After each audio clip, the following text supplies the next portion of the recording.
Airku tidak kulupakan, kan terkenang selama hidup. Perkenalkan, nama saya Ernest Klaneri Daliru. Saya dari Desa Hiliopenaluo, Kecamatan Penayama, Kabupaten Nias Selatan. Perjuangan pemuda tanah air. Pemuda, engkaulah harapan bagi bangsa dan negara.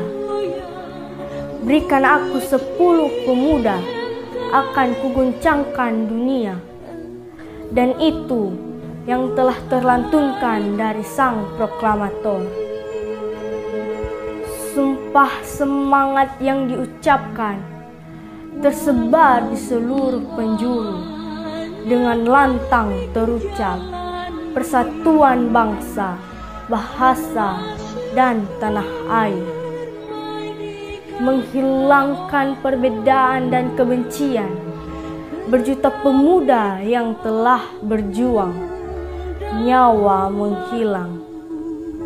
Sehingga Ibu Pertiwi menjatuhkan air mata, membuktikan betapa cintanya ke tanah ini. Tetaplah jaga kobaran semangat, bersatu, teruskan perjuangan demi tumpah darah Indonesia. Terima kasih.